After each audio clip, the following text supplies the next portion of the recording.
ইউনূস পতন হবে আর ওরা দেশে ঢুকে যাবে।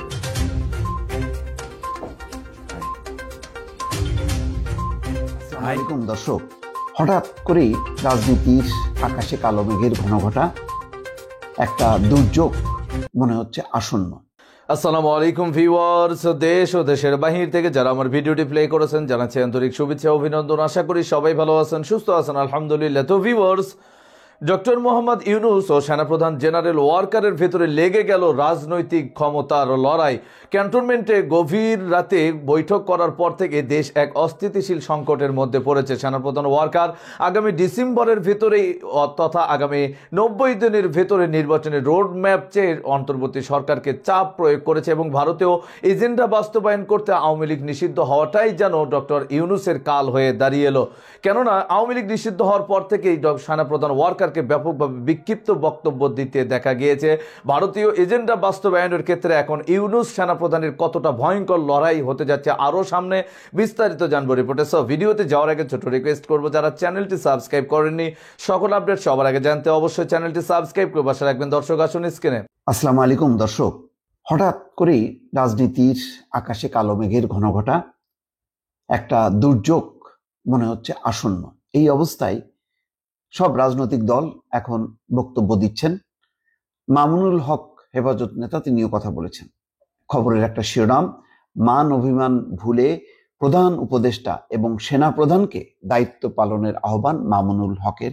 কেন এই আহ্বান জানাতে হচ্ছে সে বিষয়ে একটা বিশ্লেষণ। তার আগে দর্শক, যারা নিয়মিতভাবে ভয়েস বাংলা দেখছেন তারা অনুগ্রহ করে সাবস্ক্রাইব এবং লাইক শেয়ার দিয়ে আমাদের সঙ্গেই থাকুন। আসুন, কেন মামুনুল হক এই আহ্বান জানালেন একটু বোঝার চেষ্টা করি। তার আগে একটু সংবাদটা দেখি। মান অভিমান ভুলে দায়িত্ব পালন করতে প্রধান উপদেষ্টা এবং সেনাপ্রধানকে আহ্বান জানিয়েছেন হেফাজত ইসলাম বাংলাদেশের যুগ্ম মহাসচিব মাওলানা মামুনুল হক। তিনি বলেন, শহীদদের রক্তের দাগ এখনো শুকায়নি। তিনি বলেন, শহীদদের রক্তের দাগ এখনো শুকায়নি। এরই মধ্যে ফ্যাসিস্টরা নানা রকম চক্রান্ত চালিয়ে যাচ্ছে। তাই জুলাইয়ের চেতনা শানিত করে সব অংশীজনকে ঐক্যবদ্ধ হতে হবে। শুক্রবার জুমার নামাজ শেষে বায়তুল মোকাররম উত্তর গেটে হেফাজত ইসলাম বাংলাদেশ ঢাকা মহানগর শাখার বিক্ষোভ মিছিল পূর্ব সমাবেশে সভাপতির বক্তব্যে তিনি এই কথা বলেন। নারী বিষয়ক সংস্কার কমিশন বাতিল, শাপলা জুলাই গণহত্যার বিচার সহ বিভিন্ন দাবিতে এই সমাবেশে ডাকা হয়। তিনি বলছেন যে ষড়যন্ত্র মোকাবেলায় মতভেদ ভুলে জুলাই গণঅভ্যুত্থানের অংশীজন বিএনপি, জামাত, ছাত্র জনতা এবং হেফাজত সহ সবাইকে একসঙ্গে কাজ করতে হবে। সবাইকে উদারতা এবং দায়িত্বশীল আচরণের পরিচয় দিতে হবে। মব সৃষ্টি করে দাবি আদায়ের কালচার চলতে থাকলে দেশ গড়া হবে না। যাই হোক দর্শক, বুঝতেই পারছেন যে ভেতরে ভেতরে নিশ্চয়ই পরিস্থিতি এমনটাই যে এখন এই ধরনের আহ্বান জানাতে হচ্ছে। দুদিন আগে সশস্ত্র বাহিনীর 3 প্রধান, সেনাপ্রধান, বিমান বাহিনীর প্রধান এবং নৌবাহিনীর প্রধান, তারা কিন্তু দেখা করেছেন এবং সেখানে সরকারের 3 জন উপদেষ্টা ছিলেন, হাতে গোনা 3 জন উপদেষ্টা ছিলেন। সেখানে অনেক কথা হয়েছে, কি কথা হয়েছে তা জানা যায়নি, কিন্তু বোঝাই যাচ্ছে সম্ভবত তারা কয়েকটি বিশেষ বিষয়, করিডোর, সমুদ্র বন্দর, নির্বাচন, এই বিষয়ে কথা বলেছেন।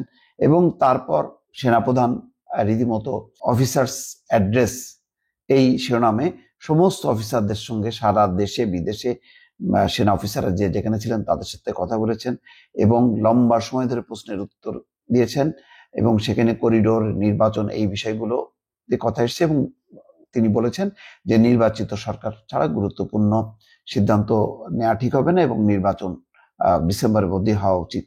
এই বক্তব্যের পর এবং তার পরপরই বিএনপির পক্ষ থেকে নির্বাচনের কথা বলা হয়েছে যে সহযোগিতা অব্যাহত রাখা কঠিন হবে।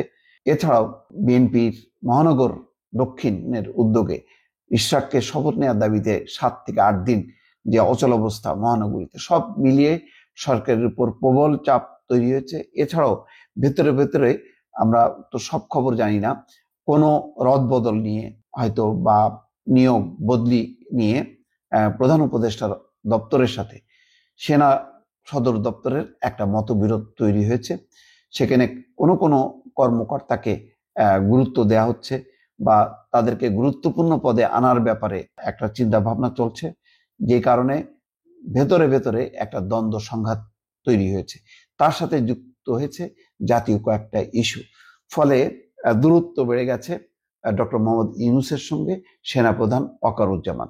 হয়তো সেই বিষয়টা সামনে রেখেই মামুনুল হক বলছেন যে মান অভিমান ভুলে দায়িত্ব পালনের আহ্বান জানাচ্ছেন যে প্রধান উপদেষ্টা এবং সেনাপ্রধান যাতে তাদের নিজেদের মধ্যে যে মান অভিমান সেটা তারা ভুলে যান এবং সামনের যে চ্যালেঞ্জগুলো আছে, নির্বাচন চ্যালেঞ্জ, সংস্কারের চ্যালেঞ্জ, বিচারের চ্যালেঞ্জ, সেই চ্যালেঞ্জগুলো যাতে মোকাবেলা করা হয়, এমনই একটা বার্তা দিলেন মামুনুল হক। দর্শক ভালো থাকবেন, আল্লাহ হাফেজ। দর্শক স্ক্রিনে আমরা সে সম্পর্কে বিস্তারিত জানাম। এই বিষয়ে আপনাদের মতামত কমেন্টে জানান, কেউ ভিডিওটি স্কিপ করবেন না। আপাতত পদত্যাগের সিদ্ধান্ত থেকে পিছু হটেছেন অন্তর্বর্তী সরকার ডক্টর মোহাম্মদ ইউনূস, কিন্তু যে কোনো সময় এরকম ঘটনা ঘটতে পারে সেই সিগন্যাল তিনি আগেই জাতিকে দিয়ে দিলেন। কিন্তু কেন এই অশনি সিগন্যাল ডক্টর ইউনূস দিলেন, আসুন এর পিছনের মূল রহস্যটা বিস্তারিত জানবো রিপোর্টে। নিউজ দেখেন, একটা বিএনপি নির্বাচন নিয়ে ঈদের পরে আন্দোলনের কৌশল যেন প্রফেসর ইউনূসকে চাপে রাখা যায়। ইন্ডিয়ার বক্তব্যে বাংলাদেশে অন্তর্ভুক্তিমূলক নির্বাচনের মধ্যে দিয়া সব বিষয়ের নিষ্পত্তি চায় ভারত, যেন বাংলাদেশ ভারতের একটা প্রদেশ। আর ওয়াকারের ডিসেম্বরের মধ্যে নির্বাচন হওয়া উচিত। মিল দেখতে পান? হ্যাঁ, মিল হচ্ছে এদের মধ্যে একটা কমন জিনিস, ডিসেম্বরের মধ্যেই নির্বাচন। আমি বলছি ওয়াকার, বিএনপি, আওয়ামী লীগ আর ইন্ডিয়া, এই চারটা মিলে একটা ঐক্য হয়েছে। এই ঐক্যের লক্ষ্য হচ্ছে প্রফেসর ইউনূসকে তাড়ানো, ভাগানো তাড়াতাড়ি। এতে চার পক্ষেরই লাভ। রাষ্ট্রটায় কোনো সংস্কার হবে না, যা আগে ছিল তাই থাকবে, ঘুরে মাগুর স্যাং। আর্মির জেনারেলরা যে আকাম করছে, গুম খুনে যুক্ত ছিল, সেটার বিচার হবে না। জুলাই আগস্ট বিপ্লবে ওয়াকারের আর্মি গুলি করে মানুষ মারিছে। গতকালই নেত্র নিউজে একটা রিপোর্ট আসছে, 5ই আগস্ট সকালে আর্মি টার্গেট কইরা মাথায় গুলি কইরা মানুষ মারছে, টার্গেট কইরা, বিনা উস্কানিতে। এই যে এটা দেখে নিয়েন, খুব ভালো রিপোর্ট করছে এটা।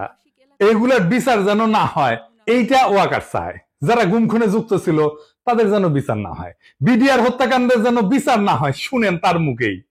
এই বর্বরতা কোনো সেনা সদস্য করেনি, সম্পূর্ণটাই তদানীন্তন বিজিবি সদস্য দ্বারা সংঘটিত। Full stop. এখানে কোনো ইফ এবং বাট নাই।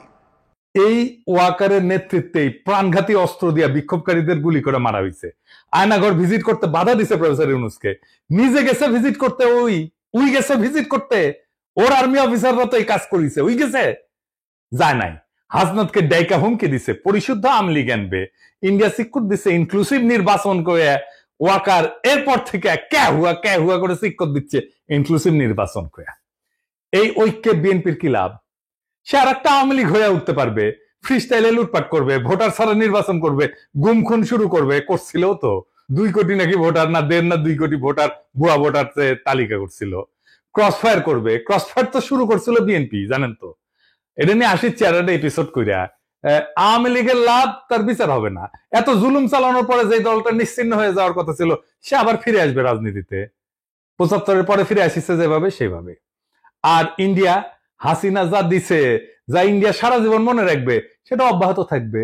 সে নদী শুকাবে, সীমান্তে বাংলাদেশি নাগরিক মারবে, বাংলাদেশের বাজারে তার পণ্য বেচবে, ভোমা পেঁয়াজ খাওয়াবে 300 টাকা কেজিতে। তারপরে বলবে তোমাদের রান্নাঘরে চলে না আমাদের খাবার ছাড়া, আমরাই তো তোমাদের খাওয়ায় বাঁচায় রাখতেছি। রোগী ধরে নিয়ে যাবে ইন্ডিয়ায়। তারপরে বলবে আমাদের এখানে না আসলে তোমাদের গতি কি? চিকিৎসাই তো হবি না তো ঘরে। বাংলাদেশের চাকরির বাজারে সব টপ পজিশন গুলো নিয়ে নেবে। আর কি ট্রানজিট নেবে বাংলাদেশের মধ্যে দিয়া। এই তো প্রফেসর ইউনূস অসংখ্যবার বলছে ডিসেম্বর থেকে জুনের মধ্যে নির্বাচন দিবে। এই সময়টা লাগবে তার সংস্কার করতে। এটা সহ্য হতেছে না, কারণ সংস্কার করলে তো সেই রাষ্ট্রে যথেচ্ছাচার চালানো যাবে না, ভারতীয় আধিপত্য চালানো যাবে না, লুটপাট চালানো যাবে না, আয়না ঘর বানানো যাবে না। এই সংস্কার কেন দরকার একটু বুঝে দেখি, আসেন। রাষ্ট্র কিছু প্রতিষ্ঠানের মিলিত শক্তি। একটা বিল্ডিং যেমন থামের উপরে খাড়ায় থাকে না, রাষ্ট্র দাঁড়ায় থাকে ইনস্টিটিউটের উপরে। যেমন ধরেন আদালত একটা ইনস্টিটিউট বা প্রতিষ্ঠান, আমলাতন্ত্র বা ব্যুরোক্রেসি একটা প্রতিষ্ঠান, মিডিয়া একটা প্রতিষ্ঠান, সেনাবাহিনী একটা প্রতিষ্ঠান, পুলিশ একটা প্রতিষ্ঠান, এমনকি বাজার একটা প্রতিষ্ঠান, অর্থনৈতিক ব্যবস্থা একটা প্রতিষ্ঠান, শেয়ার মার্কেট একটা প্রতিষ্ঠান, নির্বাচন কমিশন একটা প্রতিষ্ঠান। এগুলো কিসের উপরে টিকে থাকে, কার্যকর থাকে কিভাবে? একটা জিনিসে, একটা মাত্র জিনিসে এগুলো কার্যকর থাকে, সেটা হচ্ছে ট্রাস্ট বা বিশ্বাস। আপনার আদালতের উপরে বিশ্বাস থাকতে হবে যে আপনি ওখানে যে ন্যায় বিচার পাবেন। পুলিশের কাছে গেলে আপনি নিরাপত্তা পাবেন, বিশ্বাস থাকতে হবে। নির্বাচনে অবাধে ভোট দিতে পারবেন এই বিশ্বাসটা থাকতে হবে। প্রশাসনের কাছে গেলে বিনা ঘুষে সেবা পাবেন এই বিশ্বাস থাকতে হবে। আর্মি আমার রাষ্ট্রকে নিরাপত্তা দেবে এই বিশ্বাসটা থাকতে হবে। সরকারি হাসপাতালে গেলে রোগের সুচিকিৎসা পাবেন এই বিশ্বাসটা থাকতে হবে। শেয়ার মার্কেটে গেলে নিরাপদে বিনিয়োগ করতে পারবেন এই বিশ্বাসটা থাকতে হবে। বাজারে স্বাস্থ্যসম্মত নিরাপদ পণ্য পাবেন সুলভে এই বিশ্বাসটা থাকতে হবে। তো আপনি কি এইগুলা পান না? আপনি ভোট দিতে পারেন না। ঘুষ ছাড়া ফাইল নড়ে না। বাজার ফাংশন করে না। আপনাকে চাঁদা দিতে হয় ব্যবসা করার জন্য। ব্যাংকে টাকা রাখলে লুট হয়ে যায় সেই টাকা। শেয়ার মার্কেটে আপনার টাকা লুট হয়ে যায় বছরের পর বছর।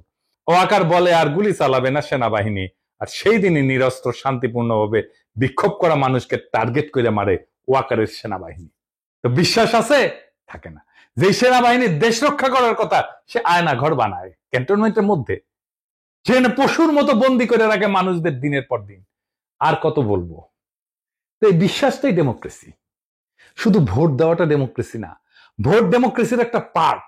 হাসিনা যে শুধু ভোট দিতে দেয় নাই তা না, সে ইনস্টিটিউট গুলোকে ধ্বংস করছে, ফলে রাষ্ট্র নাই হয়ে গেছে, ভেঙ্গে পড়ছে একেবারে। এইগুলা থেকে বিশ্বাস বা ট্রাস্ট নাই করে দেওয়া হয়েছে। সে বিশ্বাসকে প্রতিস্থাপন করছে কি দিয়া? ভয় দিয়া, টেরর দিয়া। ডেমোক্রেসির মধ্যে বিশ্বাসকে ভয় দিয়া প্রতিস্থাপন কইরা স্বৈরাচার হয়, ফ্যাসিবাদ হয়। আপনি চিন্তা করে দেখেন, আপনার জীবন কাটতো ভয়, সারাক্ষণ ভয়, চাকরির ভয়, সম্পদ হারানোর ভয়, অপমানের ভয়, জেলে যাওয়ার ভয়, গুম হওয়ার ভয়, মাস্তানির শিকার হওয়ার ভয়। প্রফেসর ইউনূসের সরকারের টাইম লাগতেছে কেন সামাল দিতে? কারণ ভয় দিয়ে তো প্রফেসর ইউনূস শাসন করতেছে না, আর ইনস্টিটিউট গুলো তো দাঁড়ায় নাই। এই যে গ্যাপ, এই টাইমে রাষ্ট্র এই অবস্থাতেই থাকবে। সেজন্যই সংস্কার। এই সংস্কার না হইলে ভয় দিয়ে শাসন করতে হবে, যেই আসুক ক্ষমতায়। তাই বলি যে বিএনপি স্বৈরাচার হয়ে উঠতে হবেই, মাপ নাই যদি রাষ্ট্রের সংস্কার না হয়। এই সংস্কারে বাধা দেওয়ার জন্য ইন্ডিয়া আর বিএনপি উর্দি পড়া মাস্তান আনিছে, সে হইতেছে ওয়াকার সেই উর্দি পড়া মাস্তান ইন্ডিয়া আর বিএনপি। দর্শক, স্ক্রিনে আমরা সে সম্পর্কে বিস্তারিত জানলাম। সো ভিডিও এই পর্যন্ত। ভালো লাগলে লাইক এন্ড কমেন্ট করবেন। দেশের সকল আপডেট সবার আগে জানতে অবশ্যই চ্যানেলটি সাবস্ক্রাইব করে পাশে রাখবেন। দেখা হবে পরবর্তী ভিডিওতে ইনশাআল্লাহ। আসসালামু আলাইকুম ওয়া রাহমাতুল্লাহ।